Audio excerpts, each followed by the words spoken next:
Hello, so today we are going to be analyzing a game in the Grand Prix attack. This is played in Lichess. Now it is a pretty short game, but it's one of my favorites actually, so let's just get into the game. My opponent goes for I go for e4. I'm playing with the white pieces. Uh and then my opponent goes for c5, the Sicilian defense. I go for knight to c3, and here my opponent goes for knight to c6. Now, usually what I play is bishop to b5 here, but I accidentally pre-moved f4, so now I was playing a Grand Prix attack. I meant to play this, but I accidentally pre-moved this. They go d6, and suddenly it's transposing back into the Grand Prix attack, because the reason why it's bad here is because they can always go e6. So, and my bishop won't be effective, and then they can go d5. But with d6, now let's this is what I would play. I would develop the knight first. Now when they're preparing this, they wasted a tempo, so that is the key difference here. So I go for knight to 3, bishop to d7. Now, in my opinion, this is an inaccuracy. The reason being, so usually sometimes you see people pinning this knight, right? Because this bishop isn't going to be good in the future. And then you see bishop to d7, you know, to to maintain the healthy pawn structure. But then here bishop to d7, it just doesn't make sense. Because usually in the Sicilian defense, sometimes I go a6, b5, and then put the bishop here. This is the usual path for the bishop. But with bishop to d7, it kind of just does nothing. It would be better to play a6 here, essentially saying, look, if you go do your bishop to c4 things, I'm just gonna go b5. And yes, if you go here, then bishop to b7, and your bishop here is just misplaced. So, and then you'd have to go back. This is obviously just completely losing. So, and then in the future, they can play this and then win that pawn if they have the knight on f6. So this is usually, I think this is one of the better moves. a6, e6, or g6. Not bishop to d7. But they played bishop to d7. I go for bishop to c4.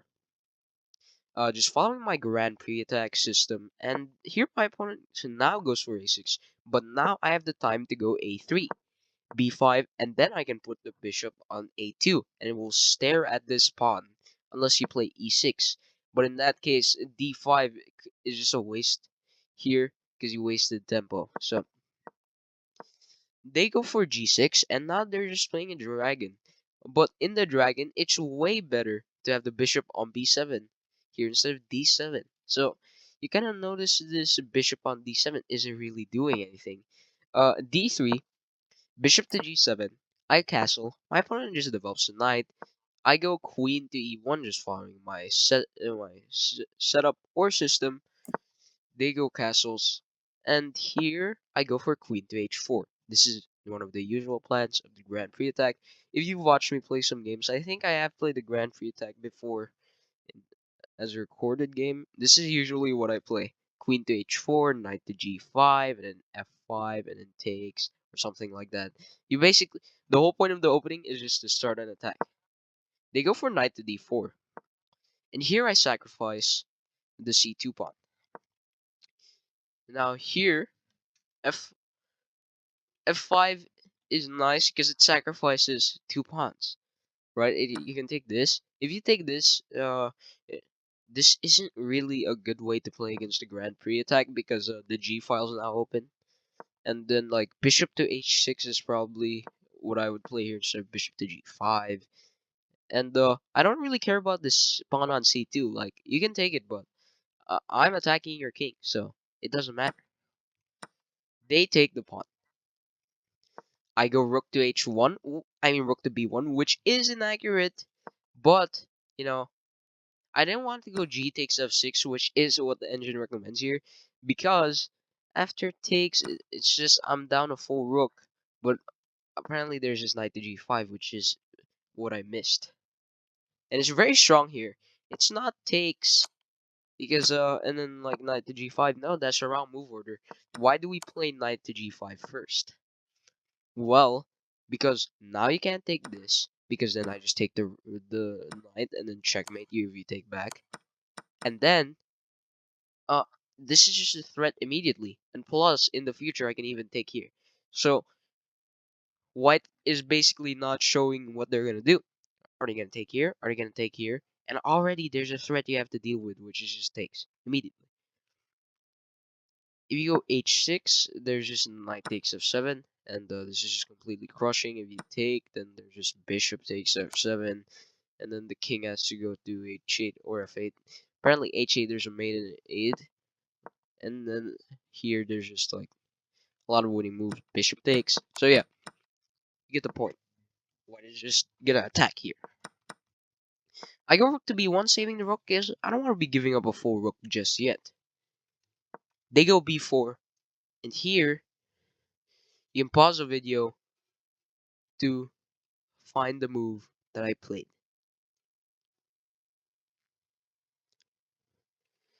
So if you are done, it is f takes g6. F takes g6. And it's completely winning. b4, the top engine move is f takes g6. Now I played this in a few seconds because, I decided to use my intuition. But the reason why this is working is because this knight isn't really doing anything. I'm going straight for the attack. Now, admittedly, my follow-up wasn't the best, but so they accepted my sacrifice. And here, I played g takes f7, which is an inaccuracy. What would have been better is knight to g5. Again, sticking to the plan, as you saw earlier, with f takes, and then knight to g5. Now, I missed that. Instead, I just took and then played knight to g5. And I thought, okay, this is better for me because now I'm just threatening rook takes. And what are you gonna do? And they blundered with bishop to e8.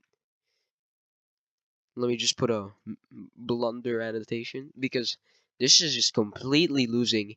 And this one is a typical Grand Prix sacrifice. You can pause the video to solve the problem once again. So if you have done that, it is to sacrifice the rook. Rook takes f6. Wow. Rook takes f6, sacrificing a knight, and then they exchange. So now I'm just gonna be a 4 rook down. If this is the best move, but they took with the bishop, but it leads to mate into with queen takes h7, and you can't take the queen because the rook is pinned to the king because of this bishop. Whoa! And then here, and I ended the game with knight to e5, a beautiful checkmate. Not only is it a checkmate, it's a royal fork. Whoa! And this is one of my favorite games. So the reason why pawn takes is better is because at least the king has an escape over here, but it's completely winning after knight takes, and then you can take the rook next. So like rook takes, no king takes, and then like bishop to h6, and you're just completely winning here. So yeah,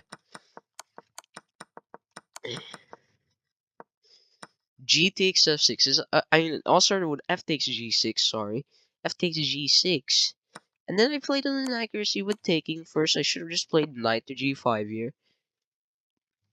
And then prepared this sacrifice. But it still led to a pretty nice game. I was expecting stuff like not e5, e6 here. And then probably I would have just taken and played this position where even though black does have the two pieces for the rook, it's the king is just completely unsafe. Bishop to g5 is just strong here. And if you just play a random move, then I can just take, and then sacrifice the rook. Oh, no, not that. Not even that, just queen takes h7, apparently. I was thinking of sacrificing the rook here, and then pinning the queen, like this. But, like, takes. And this is better for white here, and you can't take because then you lose this, and then the rook, king. Oh, I know, king to f6, and then there's just takes. And if you go here, then your king is unsafe. Okay, so definitely a nice game. My favorite moment here was sacrificing this knight. Because before, what I would do was every time I saw this, I would just move the knight, and I would just be down a pawn. But here, in this game, I decided let's sacrifice the knight, and it ended up working out. And I finished it off with a pretty nice checkmate over here. So that is the end of the video. Make sure to like and subscribe, and bye.